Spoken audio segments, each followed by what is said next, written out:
Anda semua. Saya tentu nggak boleh GR bahwa saya sudah terkenal, maka saya wajib memperkenalkan diri sebelum saya memberikan beberapa inspirasi terkait tema yang diberikan kepada saya. Saya namanya Romo Justinus Ardianto, kelahiran tahun 74, jadi sio macan dan suka makan bakmi.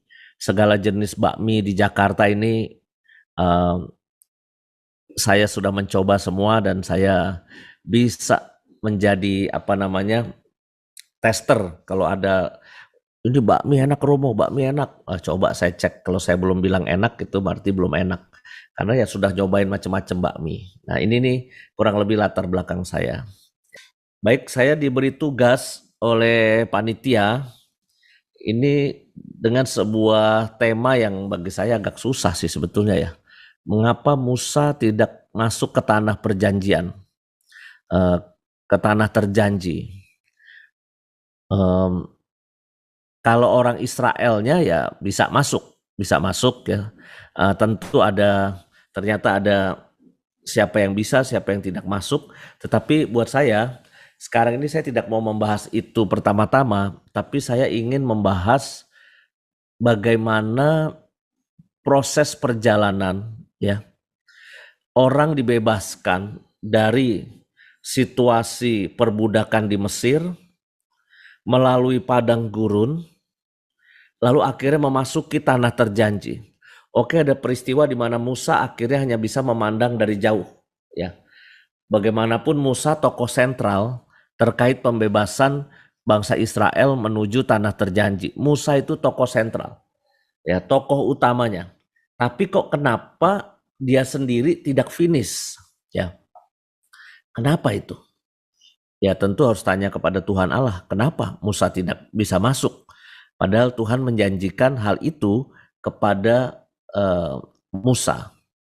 Nah tapi baik, kita tidak akan pertama-tama ngorek-ngorek itu, tapi kita akan melihat dulu proses bagaimana orang Israel ini menuju tanah terjanji. Menarik menurut saya kalau membahas tema 40 tahun di padang gurun, itu pasti menarik sekali. Kalau kita mau lihat proses awal, ini kan ada seorang yang punya kedudukan tinggi di kerajaan Mesir yang keturunan orang Israel, namanya Musa. Ya, bagaimanapun dia hidup enak di kerajaan Mesir itu sebagai putra mahkota, walaupun dia bukan anak kandungnya Firaun, tetapi bagaimanapun Musa itu kan punya kedudukan dan jabatan sangat tinggi, hidupnya itu sangat enak di istana raja. Tapi ketika dia melihat peristiwa ketidakadilan di mana ada rakyat Israel itu dipukul dan sebagainya oleh tentara Mesir, lalu hatinya bergerak, ya. Lalu dia justru membela orang yang dipukul itu, orang yang mendapat perlakuan tidak adil itu. Maka Musa lalu membela mereka. Apa yang bisa kita refleksikan dari sini Bapak Ibu ya? Kita ini kan bisa saja posisinya bisa seperti Musa loh. Hidup kita sudah enak, kita punya jabatan, ya. Kita bisa makan apa yang kita mau, tidur di tempat yang adem, empuk, ya. Tetapi maukah kita sebetulnya buka mata terhadap ketidakadilan, terhadap situasi di luar sana yang mungkin tidak senyaman yang kita alami, ya. Dan saya kira dalam banyak kisah spiritualitas ya, sebetulnya enlightenment atau pencerahan rohani itu didapat ketika orang keluar dari zona nyamannya dan pergi kepada menuju tempat-tempat di mana dia melihat situasi yang lain daripada yang dia alami selama ini. Kita lihat Sang Buddha, Siddhartha Gautama, Anda pasti sudah tahu kisahnya. Dia anak raja, hidupnya di dalam tembok istana yang hebat. Tapi suatu ketika dia mau lihat keluar istana ada apa. Dia heran kok di luar istana ada orang miskin. Dia heran di luar istana kok ada orang kelaparan. Sedangkan dia di dalam istana tidak ada orang miskin, tidak ada kelaparan.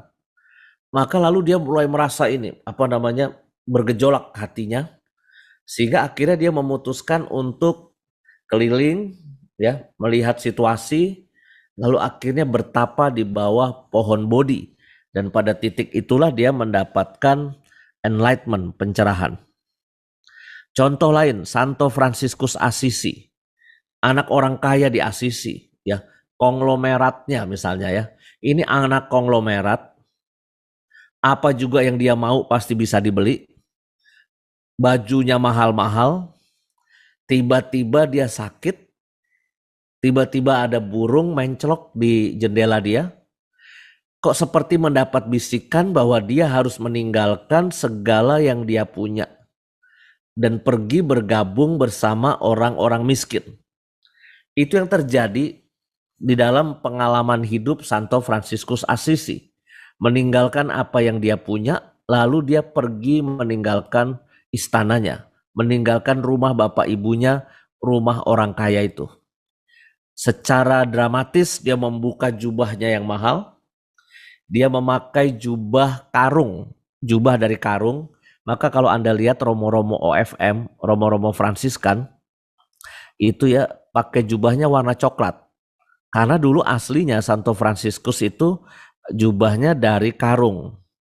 Tapi kalau Romo-Romo Fransiskan sekarang jubahnya agak halus. Tidak sehalus Santo Fransiskus. Nah Bapak Ibu, saudara-saudari, ternyata ini yang saya sebut, kita melihat dunia lain di luar diri kita, itu kita akan mengalami pencerahan rohani. Kita akan mengalami pencerahan rohani. Saya boleh cerita ya pengalaman saya dalam masa pendidikan calon imam. Biasanya begini, di pendidikan calon imam itu ada apa yang disebut masa probasi. Bukan masa probasi ini diuji coba dalam artian untuk diterima melamar gitu ya. Artinya kalau orang kerja kan masa probasi dulu terus baru diangkat jadi karyawan tetap. Bukan dalam konteks itu. Tapi masa probasi itu masa kita dicobai apakah kita kuat. Jadi konteksnya adalah pendidikan calon imam. Nah, setelah 6 bulan hidup di dalam asrama, ya, itu biasanya para frater itu, para calon romo itu disuruh pergi Bapak Ibu. Disuruh pergi ke tempat yang lain, disuruh kerja selama 1 bulan. Apa yang dilakukan itu tempatnya macam-macam. Tergantung pada frater ini punya kelemahan apa. Ketika si romo pembimbing tahu frater ini punya kelemahan apa, maka tempat dia probasi disesuaikan dengan disesuaikan dengan kelemahan dia. Ketika berangkat dari pengalaman, kita berani keluar dari zona nyaman kita dan melihat ada sesuatu di luar sana, itu kita akan mengalami pencerahan. Lalu mari kita lihat perjalanan Musa berikutnya. Ya. Musa lalu bersama orang-orang Israel itu dengan peristiwa-peristiwa yang ajaib ya waktu itu ya. Ada macam-macam tulah, Mesir mengalami macam-macam bencana ya dan sebagainya. Akhirnya Musa bisa keluar dari perbudakan Mesir lalu menyeberangi Laut Merah ya. Menyeberangi Laut Merah, dikejar oleh tentaranya Firaun ya. Tetapi lalu Tuhan menyelamatkan dengan tongkat Musa dan tiang awan ya. Selalu ada tiang awan yang menuntun perjalanan orang Israel ya. Ini nampaknya yang harus kita cermati yang kedua Bapak Ibu. Bagaimana Musa dengan tongkat yang dia pegang, dia punya kuasa, dipimpin oleh Tuhan dengan tiang awan, dan dia punya kepala pasukan yang nama Yosua. Dia memimpin umat Israel berangkat. Ya. Ada begitu banyak tanda ajaib ketika kita dibebaskan dari situasi-situasi yang kita itu mengalami penderitaan yang luar biasa. Jadi poin ini saya ingin mengangkat begini nih Bapak Ibu. Kerap kali kita itu menantikan peristiwa-peristiwa ajaib. Bagaimana Tuhan menyelamatkan kita dari situasi yang sulit. Kalau tadi orang Israel kan situasi sulitnya perbudakan di Mesir. Lalu ada tanda ajaib, yaitu Musa, tiang awan, dan menyeberangi Laut Merah. Lalu mereka bisa menuju tanah terjanji. Tapi kita belum ngomong padang gurun dulu ya. Ini baru bagaimana tanda mukjizat itu terjadi menyertai orang beriman kepada Tuhan ketika ingin terbebas dari salib dan penderitaan yang mereka sedang alami. Apa yang saya mau bagikan kepada Anda pada poin kedua ini, Bapak Ibu? Pada poin kedua ini yang mau saya bagikan adalah ini. Betul bahwa Tuhan punya cara-cara istimewa. Kadangkala kita dibuat takjub ya. Kok bisa terjadi begitu? Contoh hal kecil lah waktu saya SD ya. Orang tua saya itu nunggak uang sekolah 3 bulan. Dipanggil terus oleh sekolah karena tidak mampu bayar uang sekolah. Uang sekolahnya waktu itu harganya per bulannya Rp1.500. Waktu itu uang sekolah segitu. Nah, apa yang terjadi? Tiba-tiba saya pulang sekolah, itu di depan tukang ubi, di depan tukang singkong, saya tuh nemu duit Rp5.000. Rp5.000. Itu besar sekali Bapak Ibu. Rp5.000 pada zaman itu buat anak orang miskin seperti saya, itu besar sekali. Ya. Wah, lalu saya ambil uang Rp5.000 itu.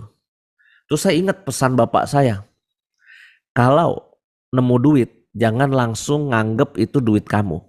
Kamu minimal harus tanya ke 3 orang deket-deket situ, ini duit siapa. Kalau nggak ada yang ngaku, baru itu kamu anggap duit kamu. Ya. Kalau nggak ada yang ngaku. Jadi saya lakukan itu, nasihat bapak saya. Saya tanya tukang ubi, bukan duit saya, tukang ubinya juga baik. Tukang becak juga saya tanya di sebelah situ, bukan duit saya, kata tukang becak. Ada simbok-simbok tukang jamu yang lagi duduk-duduk di situ pun saya tanya juga. Nah, saya kan ngikutin bapak saya aja kan, berarti duitnya lalu saya kantongin. Saya dapat duit 5.000. Dan saya tahu, saya lagi punya utang ke sekolah, 3 bulan uang sekolah. Terus besoknya saya pakai bayar uang itu untuk uang sekolah saya 3 bulan, terus Rp500 sisanya saya kasih ke ibu saya. Terus saya malah disabetin sama ibu saya. Kamu nyolong dari mana? Itu duit siapa? Saya bukannya dipuji gitu ya, membayar uang sekolah dengan uang hasil temuan gitu ya. Tapi malah saya disabetin sama ibu saya karena dianggap ngambil uang dari mana gitu. Tapi buat saya ya, itu mukjizat yang ya kecil 5.000. Tapi bagi saya mengenang itu loh. Cara Tuhan menolong saya. Tiba-tiba berikutnya ada orang Amerika ke Tangerang. Ada orang Amerika ke Tangerang. Mencari ibu-ibu yang pinter jahit. Ya. Lalu ibu saya terpilih, 5 orang terpilih, dilatih menjahit oleh orang Amerika itu tahun 80 berapa gitu saya lupa ya. Untuk membuat hiasan-hiasan Natal dan Paskah yang akan diekspor, yang akan dijual kepada orang-orang bule yang ada di Jakarta. Jadi ibu saya dilatih itu. Orang Amerika itu punya toko di Kemang. Ya.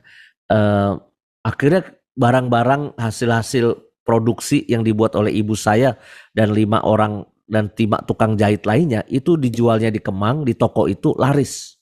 Nah karena laris lalu keluarga kami dapat pemasukan uang. Sebelumnya ya Bapak Ibu, minta maaf keluarga kami itu, saya itu sampai masuk seminari ya, saya nggak pernah tidur di kasur loh Bapak Ibu.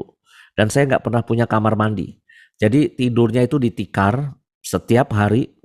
Dari kecil sampai saya SMP, terus mandinya pun di sungai. Jadi tidak pernah mandi di kamar mandi gitu, gak pernah. Jadi sangat miskin keluarga saya, makan nasi garam itu makanan sehari-hari saya waktu kecil. Maka ketika ibu saya bisa jualan di toko orang Amerika itu kehidupan ekonomi langsung naik. Ajaibnya lagi, orang Amerika itu harus pulang ke Amerika. Terus rumah itu dihibahkan kepada 5 orang. Jadi hak miliknya dihibahkan ke 5 orang tukang jahit ini. Nah, bagi saya ini saya mengenang yang namanya Miss Nancy, orang Amerika, yang ternyata membuat bagi saya itu sebuah karya ajaib dalam kehidupan keluarga saya. Nah, tapi ini kan peristiwa-peristiwa biasa ya. Mungkin Anda bilang, itu biasa, Romo ditolong dan menolong itu biasa. Tapi begini maksud saya, banyak dari kita berpikir karya Tuhan itu selalu ajaib, selalu spektakuler. Tapi menurut saya dalam pengalaman hidup kita ya, dalam pengalaman hidup kita itu karya-karya Tuhan, keajaiban Tuhan itu kadangkala lewat hal-hal kecil yang di depan mata kita, yang kadangkala kita anggap biasa, tapi bagi saya itu karya Tuhan yang luar biasa ajaib. Ya. Memang ada pengalaman-pengalaman istimewa, ya pengalaman-pengalaman istimewa di mana abrakadabra kita itu mengalami penyembuhan, ya kita mengalami pemulihan luar biasa. Itu bisa pengalaman itu. Tapi saya ingin mengajak Anda sebetulnya buka mata terhadap peristiwa-peristiwa kecil. Bahkan kita harus berani juga bicara begini. Kadangkala karya tangan Tuhan ya, itu justru sebaliknya dari apa yang kita minta. Di saat manusia itu pengennya selamat, sehat, kaya, sukses, dipuji orang, terbebas dari perbudakan Mesir, terbebas dari kemiskinan, terbebas dari segala macam tragedi di dalam rumah tangga, kita pengennya abrakadabra terjadi mukjizat yang spektakuler, tapi kadangkala yang terjadi itu sebaliknya dari apa yang kita minta. Bisa juga itu karya Tuhan. Jadi kita harus buka mata terhadap kemungkinan karya Tuhan itu sebaliknya dari apa yang kita minta. Saya ingat saya diundang ke, ini peristiwa lucu ya Bapak Ibu, di rumah sakit Medistra. Ada seorang oma itu sakit kanker, itu sudah stadium 4+, kalau menurut dokter ini udah angkat tangan, udah hands up. Segala tindakan extraordinary, segala obat yang mahal-mahal itu sudah diberikan. Karena ini keluarga kaya. Oma ini keluarga kaya, sehingga lalu mau obat semahal apapun, mau mesin seharga apapun, operasi seperti apapun mereka mampu. Tapi saat-saat terakhir itu, oma itu hanya bisa dibantu hidupnya dengan mesin.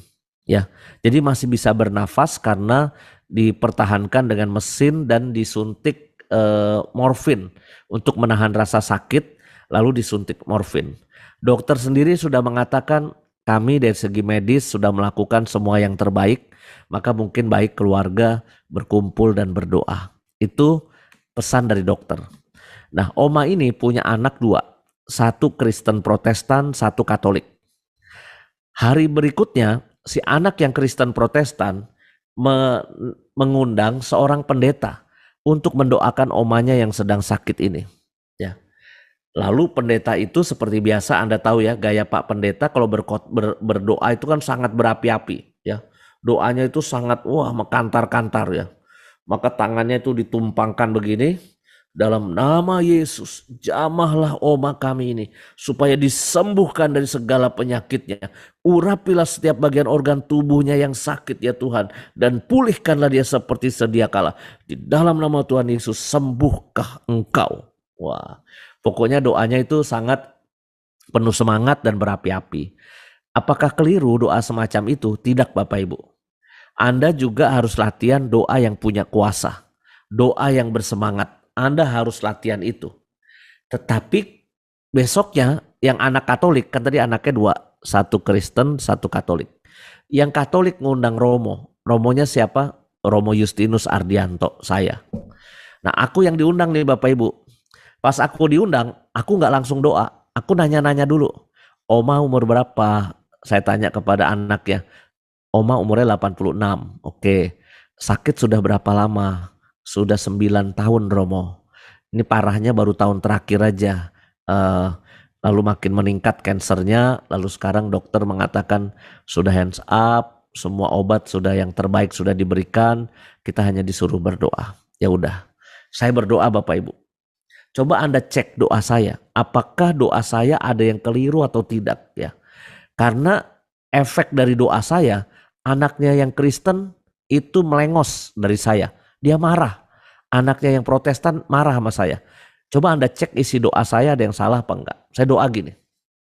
Saya tumpang tangan juga kayak Pak Pendeta, nggak mau kalah ya. Saya tumpang tangan, Tuhan Yesus, seperti engkau berdoa di taman Getsemani. Ya, tolong Anda cek isi doa saya. Seperti engkau berdoa di taman Getsemani, bila mungkin ya Bapa, jauhkanlah cawan ini daripadaku.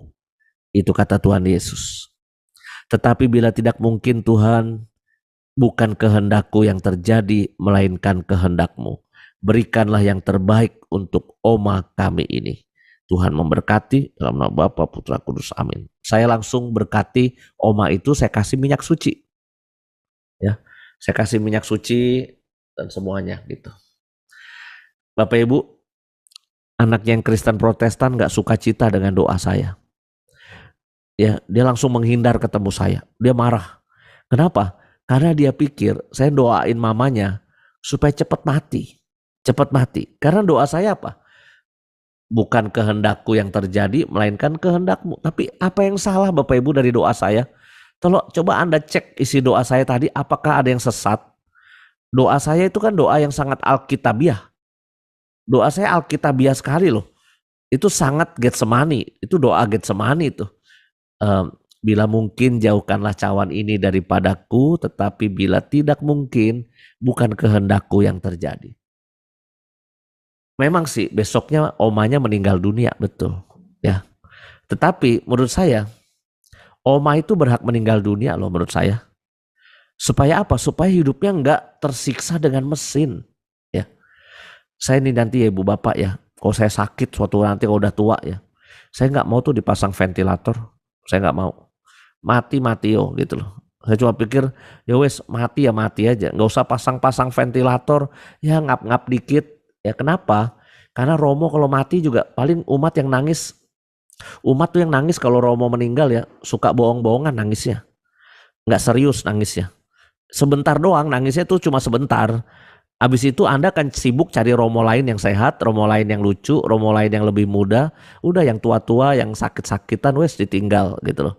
Tapi buat aku, maka saya nggak mau GR gitu. Waduh, Romo Yus terkenal, diundang ke sana kemari, banyak yang ngefans. Itu saya sekarang ini mulai nggak terlalu percaya ya sama puji-pujian umat ya. Apalagi sejak saya main opera komedi Samadi nih Bapak Ibu ya. Anda mungkin nonton opera komedi Samadi setiap Kamis sore ya. Itu Romo-Romo kan pada nyanyi tuh ya.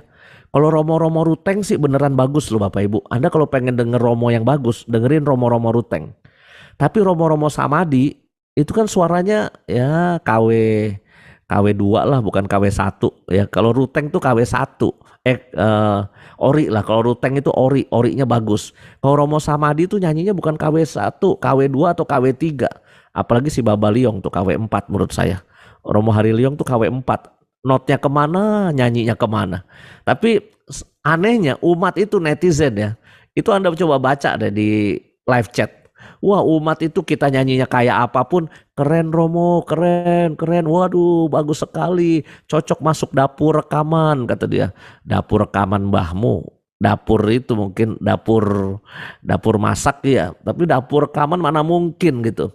More Romo, more. Maksudnya more practice Romo, more practice, latihan lagi, maksudnya gitu kali ya. Tapi buat saya tuh hidup gak mau GR Bapak Ibu. Ya saya mau hidup secukupnya aja. Nanti yang tua diganti yang muda, lalu saya sakit, lalu udah pergi ke surga.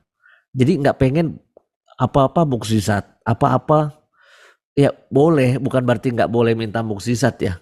Abrakadabra, tongkat Musa diangkat semuanya, laut merah terbelah gitu ya. Lalu orang Israel menyeberang di tengah. Itu kan kayaknya peristiwa yang bagi saya too good to be true ya.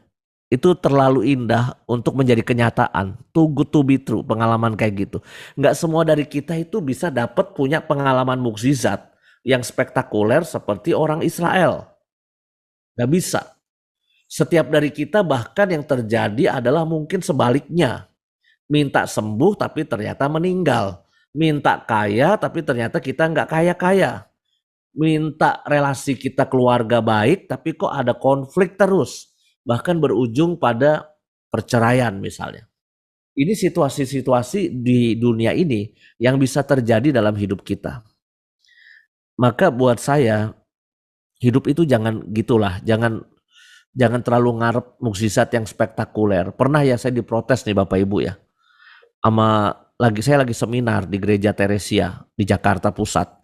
Tiba-tiba ada ibu-ibu yang protes begini, Romo, mengapa romo-romo gereja Katolik sedikit yang sakti mandraguna, kata dia. Jadi mengapa romo-romo gereja Katolik sedikit yang sakti? Saya kaget loh pertanyaan itu. Romo-romo yang sakti, Bu? Iya, Romo. Emang ada romo-romo yang sakti? Saya bilang, oh ada, Romo. Coba Ibu keluarkan daftar namanya, ada nggak romo-romo yang sakti menurut Ibu? Beneran loh, dia keluarin kertas Bapak Ibu. Dia keluarin daftar nama-nama romo-romo yang sakti menurut dia. Coba Bu bacain. 1, Romo Yohanes Indra Kusuma. Oh betul, saya bilang betul. 2, Romo Rohadi. Romo Rohadi itu Bapak Ibu ya.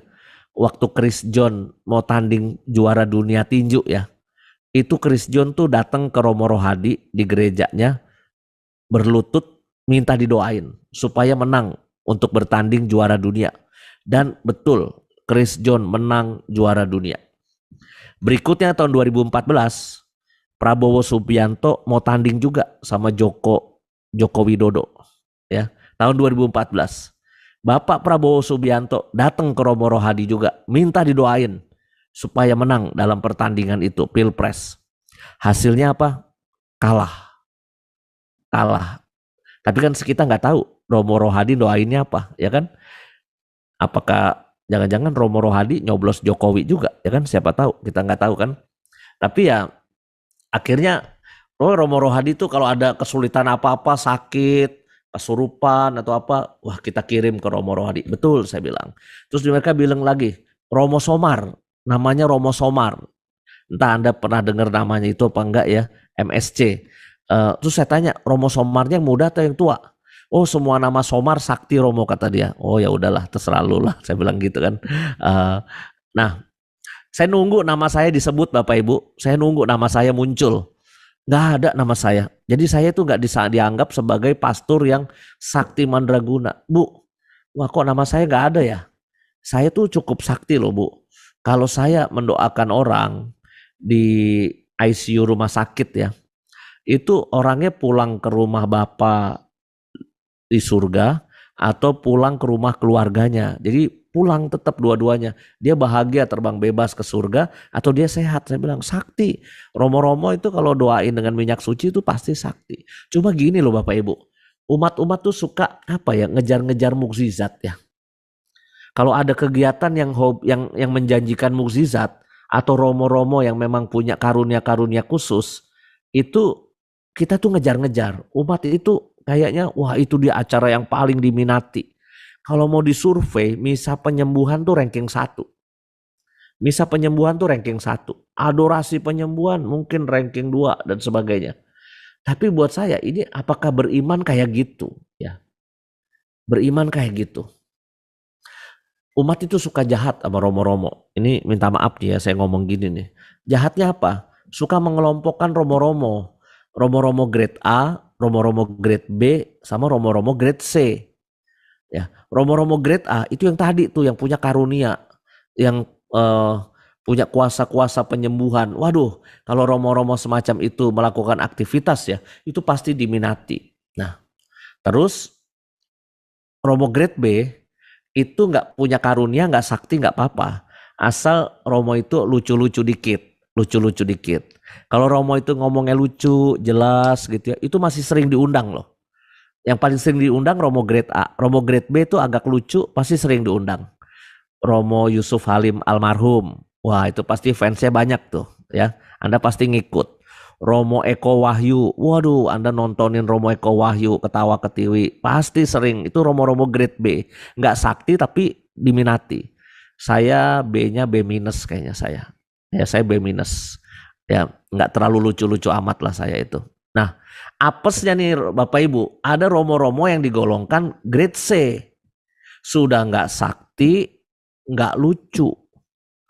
Lalu dia dapat undangannya cuma tutup peti, misa requiem, minyak suci. Pokoknya ya nggak perlu lucu-lucu dan kenapa? Kalau di misa requiem di rumah duka, itu kan udah nggak butuh romo yang sakti.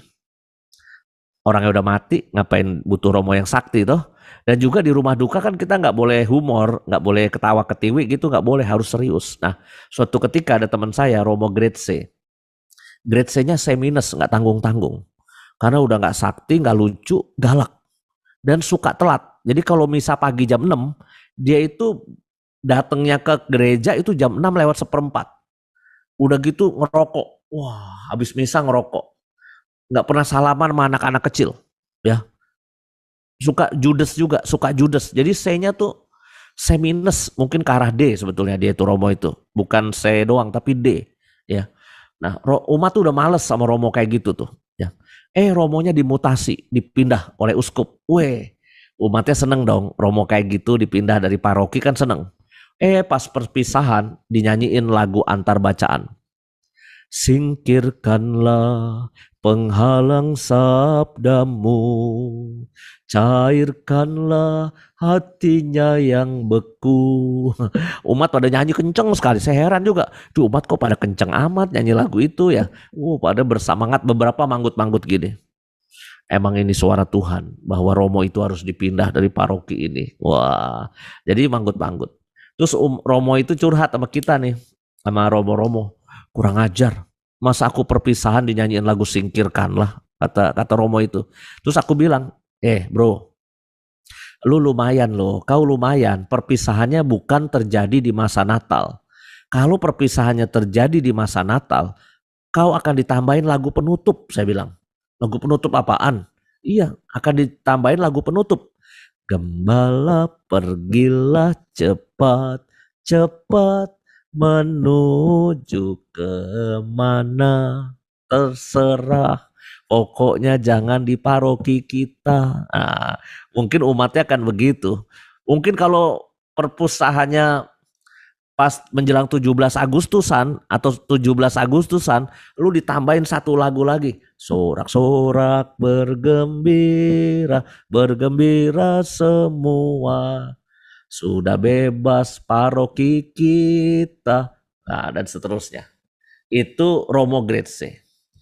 Oke, ini kok saya nggak ngomongin Musa ya, tapi ngomongin Romo-Romo ya. Tapi ini terjadi loh Bapak Ibu. Kita itu dalam beriman ya, itu mencari ngejar-ngejar mukjizat aja kerjaannya ya. Nggak keliru sih kalau kita lagi sakit ya kita pengen mukjizat, betul juga ya. Cuma maksud aku siapin plan A, plan B, plan C dalam beriman. Plan A itu minta mukjizat sama Tuhan ya. Kalau Anda sedang susah, sedang sakit, minta Musa angkat tongkat, Laut Merah terbelah, lalu keselamatan terjadi ya. Tetapi siap plan B. Mungkin waktunya mundur. Harus sabar. Kalau mukjizat nggak datang-datang, yuk harus sabar. Ya. Jangan mintanya itu kayak kata orang Jawa tuh sakdek saknyet. Anda pasti tahu lah sakdek saknyet itu minta sekarang keluarnya sekarang. Tapi siap juga plan C. Tuhan mau kasih Anda yang lain. Minta sembuh ternyata meninggal dunia. Minta kaya, berbisnis ini dan itu ternyata ditipu orang. Ini kejadian apa gitu kan? Kita lalu bertanya-tanya. Tapi kan Tuhan ingin membentuk diri kita. Kita percaya Tuhan ingin membentuk diri kita. Sekarang kita masuk ke tahap berikut Bapak Ibu, di padang gurun ya. Orang Israel masuk ke padang gurun. Orang Israel itu bangga tuh menyeberangi Laut Merah, bangga. Firaun dan pasukannya itu mati di medan perang ya, di laut Merah. Mereka bangga. Tapi ketika mulai menjalani di padang gurun, orang Israel itu bersungut-sungut ya. Mereka bahkan mengeluh bosen sama roti mana. Rotinya begini terus, nggak enak, rasanya tawar, turun dari langit. Lebih enak waktu di Mesir, ya. Waktu di Mesir kita bisa makan ini, makan itu, makan itu. Mungkin di sono si Firaun akan berkata, piye enakan zaman kuto gitu. Mungkin kata si Firaun begitu kali ya kepada orang Israel. Rasain lu sekarang di padang gurun, enakan di Mesir kan? Itu kata si Firaun. Tapi ini orang Israel ini bergulat. Wah, mereka bikin patung emas, mereka bersungut-sungut. Lalu akhirnya Tuhan mengirimkan kepada mereka eh, makanan burung puyuh datang dan sebagainya. Tuhan tetap kirim macam-macam kepada mereka. Tapi ini situasinya ketika kita mengalami padang gurun ya, kita tuh bisa krisis iman dan krisis kepercayaan pada Tuhan. Nah, kita bisa mengalami krisis iman, bisa loh Bapak Ibu. Kalau Anda ingat ya, dari dulu kan kita udah doa tuh. Para uskup ngajak doa rosario, tiap uskup doa terus tiap malam rosario. Lalu adorasi, ada misa online di mana-mana. Ya ini situasinya, padang gurun itu tidak nyaman. Tapi pertanyaannya, apakah iman kita tetap kuat? Ya, kalau Ibrani bab 1 itu kan jelas sekali. Iman adalah dasar dari segala harapan. Ya, kalau Anda nggak punya iman, kita nggak punya harapan. Iman adalah bukti dari segala sesuatu yang tidak kelihatan. Bapak Ibu, susah beriman. Saya ingin mengatakan susah beriman. Karena zaman sekarang ini apa-apa tuh harus dilihat, visual oriented. Segala sesuatu tuh dilihat di gampang, di TV, di iPad, di alat-alat yang kita punya, semua itu visual oriented semua. Maka bahayanya adalah kita bisa krisis iman ketika kita nggak melihat ini kapan yang namanya tanah terjanji datang, kapan mukjizat turun, kapan hidupku baik, kapan keluargaku bahagia. Ini bisa terjadi. Tapi semua orang mengalami itu. Nggak bisa satu pun di antara Anda yang lolos. Romo, saya nggak pernah punya padang gurun, nggak ada. Percaya sama saya. Coba saya liatin wajah-wajah Anda nih ya. Ini wajah-wajah yang pernah punya padang gurun nih. Hidupnya pernah ruwet, pernah nangis, pernah berantem, pernah salah paham, pernah ditipu orang, pernah disakitin sama orang yang dia cintai ya. Sedang punya utang, nggak ada. Yang punya utang nggak ada ya. Pokoknya setiap dari kita tuh pernah punya padang gurun ya. Cuma pertanyaan sekarang, apakah kita mau marah sama Tuhan? Apakah Tuhan menjanjikan langit selalu biru? Itu kata lagu ya. Dia tidak pernah menjanjikan langit selalu biru ya. Tetapi dia selalu ada bersama kita. Saya kok merasa kita masih tetap sampai sekarang nih ya. Anda masih dengerin saya khotbah gitu ya. Masih datang PD, masih nyumbang orang yang susah. Masih ayo kita bikin gerakan ini dan itu ya. Anda masih melakukan ini nih Bapak Ibu. Saya yakin seyakin-yakinnya itu karena Tuhan masih menyertai perjuangan Anda. Jadi situasinya adalah di padang gurun itu apakah kita itu bisa kuat? Apakah kita seperti orang Israel marah-marah? Ya. Nah berikutnya Musa mulai melihat tanah terjanji. Ya, Musa melihat tanah terjanji lalu mengirim utusan ke tanah terjanji itu. Lihat di sana ada apa? Ternyata setelah pulang, utusan itu mengatakan, wah di tanah terjanji itu subur, banyak air dan sebagainya. Tetapi di sana dikuasai oleh suku-suku lain, orang-orang lain yang serem-serem ya. Mereka takut mengintai ini kepada orang Kanaan karena mereka besar-besar, besar dan kuat. Maka orang Israel bikin tembok ya. Bikin tembok menuju tanah terjanji itu. Mereka tinggal di luar tembok, itu awalnya. Ya. Nah ini yang terjadi Bapak Ibu, bahwa mereka merasa kok gak bisa memasuki tanah terjanji. Tapi Musa mengingatkan bahwa ini Tuhan sudah menjanjikan itu. Tapi sekali lagi orang Israel marah gitu loh. Udah gitu kehausan lagi, mereka kehausan. Lalu minta Musa membuat mukjizat lagi. Maka Musa diajak naik oleh Tuhan, dituntun ke sebuah bukit. Lalu di sana Musa mengetok tongkatnya 2 kali, tapi lalu akhirnya keluar air. Ya. Dari situ sebetulnya kelihatan sekali bahwa kita tuh suka nggak tahan ya. Ketika kita menghadapi padang gurun dan kita menginginkan sesuatu yang dijanjikan itu, kita tuh suka nggak bisa sabar, nggak bisa sabar. Nah, Musa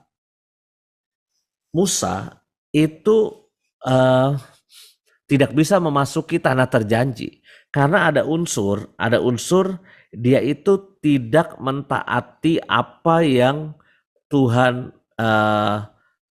minta kepada dia. Karena di situ kelihatan sekali bahwa orang Israel kan minta supaya air itu keluar, tapi Musa itu malah marah. Kalian meminta saya mengeluarkan air lagi. Apakah kalian tidak percaya kepada Tuhan? Gitu. Musa itu marah. Padahal Musa sebetulnya mendapat perintah dari Tuhan untuk naik ke bukit dan mengeluarkan air itu. Nah, tapi memang nampaknya bagi saya begini Bapak Ibu ya. Saya tuh berefleksi begini. Memang mungkin Musa harus tidak masuk ke tanah terjanji. Supaya apa? Supaya jadi cermin buat kita. Cermin buat kita bahwa kita nggak selalu mendapatkan apa yang kita inginkan.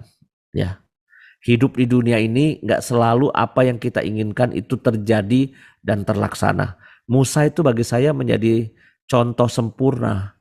Contoh sempurna bagaimana dia beriman kepada Tuhan. Dia mau meninggalkan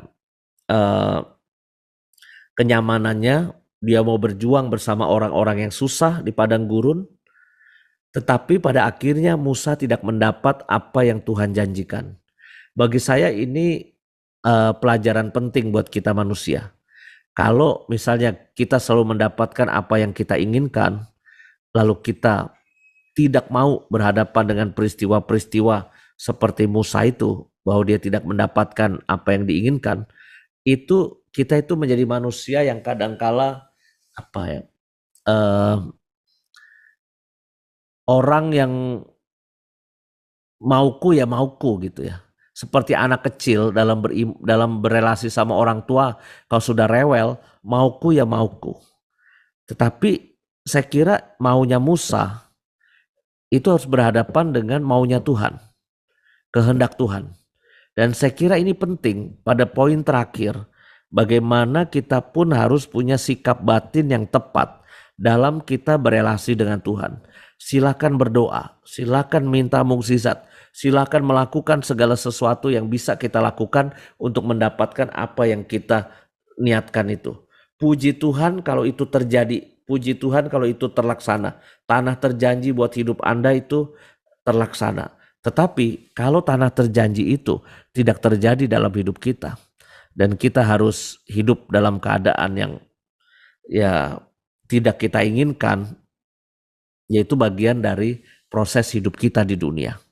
Kalau saya tuh mengimani seperti itu, supaya apa? Supaya kita imannya itu nggak tipis ya. Iman yang tipis itu apa? Ketika kita tidak mendapat hiburan-hiburan rohani, kita tidak mendapat keajaiban-keajaiban, lalu iman kita kepada Tuhan itu lenyap. Maka Bapak Ibu, saya kira tepat kalau hari ini kita berefleksi tentang perjuangan orang Israel di padang gurun, supaya meyakini juga bahwa kalau sekarang kita sedang mengalami padang gurun, sedang bercermin ya, kita kan sedang bercermin sebetulnya. Lalu padang gurun ini mau kita hadapi dengan apa? Syukur nanti kita menghadapi tanah terjanji ya. Kita minta itu. Tapi bila itu tidak terlaksana, mari kita tetap berjalan bersama Tuhan. Tuhan memberkati Anda sekalian.